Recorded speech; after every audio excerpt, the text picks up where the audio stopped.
नमस्ते बच्चों। जैसे कि कल हम लोगों ने पढ़ा था कि सतत, व्यापक और मूल्यांकन क्या होता है, उसका उद्देश्य क्या होता है, उसकी महत्व क्या है। और आज हम लोग जानेंगे कि आकलन और मूल्यांकन क्या है। आकलन और मूल्यांकन आखिर क्यों जरूरी है, हमारे जीवन में क्या इसका महत्व है। तो चलिए जानते हैं। आकलन और मूल्यांकन दोनों का उद्देश्य बच्चों की अभिव्यक्ति क्षमता, अनुभूति आदि का मापन करना है। आकलन एक संक्षिप्त प्रक्रिया है और मूल्यांकन एक व्यापक प्रक्रिया है। मूल्यांकन किसी भी शैक्षिक कार्यक्रम में किसी भी पक्ष के विपक्ष में विषय में सूचना एकत्र करना, उसका व्यय करना, उसका संश्लेषण करना और व्याख्या करना है। सीसी रोज के अनुसार मूल्यांकन का प्रयोग बच्चों के संपूर्ण व्यक्तित्व तथा किसी की समूची स्थितियों की जांच प्रक्रिया के लिए किया जाता है। और कावलिन तथा हना के अनुसार विद्यालय में छात्र के व्यवहार परिवर्तन के संबंध में प्रदत्त के संकलन तथा उनकी व्याख्या करने की प्रक्रिया को मूल्यांकन कहते हैं। जबकि एडम्स के अनुसार मूल्यांकन करना किसी वस्तु या प्रक्रिया के महत्व को निर्धारित करता है। J.W. रेस्टन के अनुसार मूल्यांकन में शिक्षा कार्यों में बल दिया जाता है और व्यापक व्यक्तित्व से संबंधित परिवर्तन पर विशेष रूप से ध्यान दिया जाता है। कब देखते हैं कि मूल्यांकन क्या है? मूल्यांकन छात्र के परिणात्मक अध्ययन मीन्स मापन प्लस मूल्य निर्धारण। मूल्यांकन छात्र व्यवहार का गुणात्मक अध्ययन मूल्य निर्धारण में छात्र को बताया जाता है कि उसकी अंकों के आधार पर छात्रों के मध्य उसका रैंक कहाँ पर है। अतः मूल्यांकन के अंतर्गत छात्र का व्यवहार परिणात्मक तथा गुणात्मक व्यवहार का अध्ययन एवं उसके मूल्य निर्धारण की प्रक्रिया क्या कहलाती है? मूल्यांकन। जैसे कि हम लोगों को बच्चों को क्या करते हैं कि एक एग्जाम्स लेते हैं, एग्जाम्स के थ्रू उन्हें हम मार्किंग करते हैं और मार्किंग करने के बाद उन्हें हम ग्रेडिंग देते हैं कि किस बच्चे ने क्या अधिगम किया है। अब हम देखते हैं कि मूल्यांकन का उद्देश्य क्या है।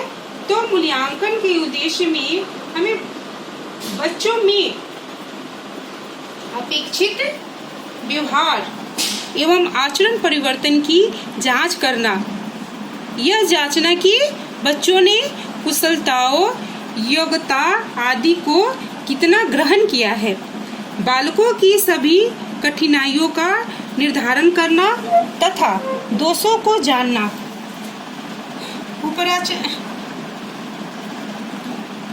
उसके बाद इसे अध्ययन और अध्यापन दोनों का मापन कर सकते हैं। मूल्यांकन द्वारा प्रयोजन शिक्षण विधियों की उपयोगिता एवं विद्यालय की समस्त क्रियाओं का अंकन करना। उसके बाद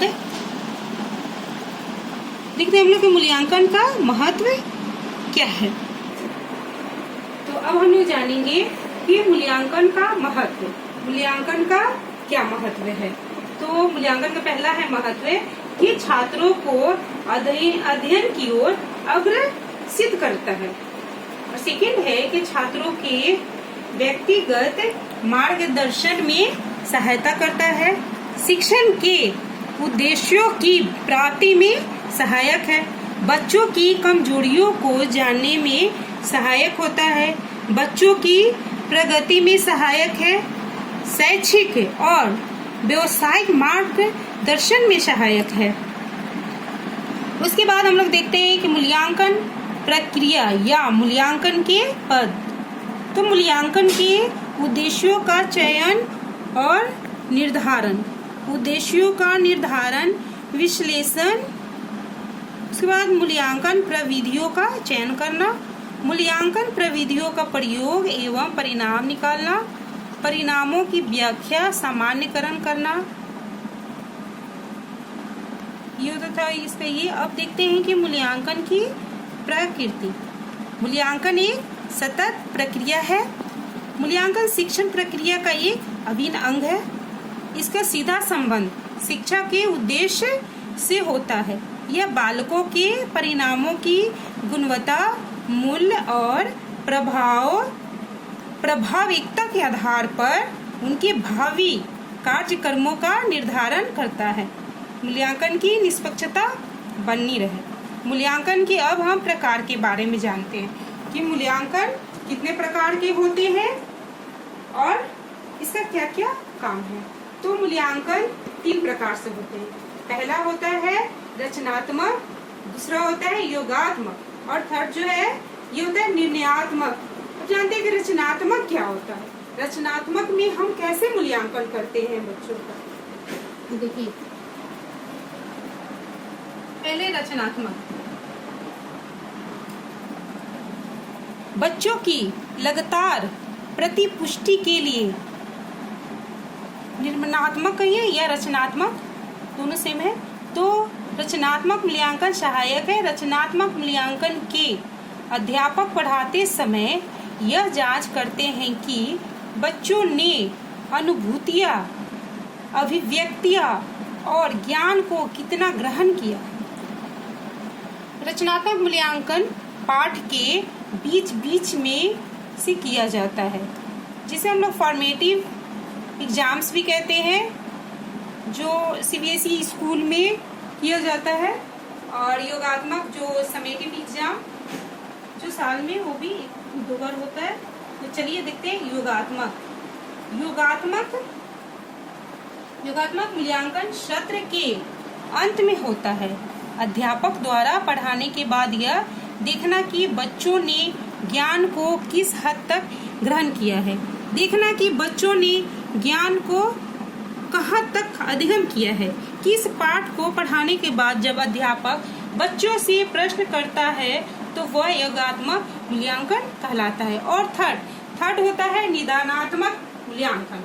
वह जो बच्चे असफल हो रहे हैं उन बच्चों की असफलता का कारण ढूंढना निदानात्मक मूल्यांकन कहलाता है। बस ये हमारा था मूल्यांकन। अब आगे हम कल पढ़ेंगे।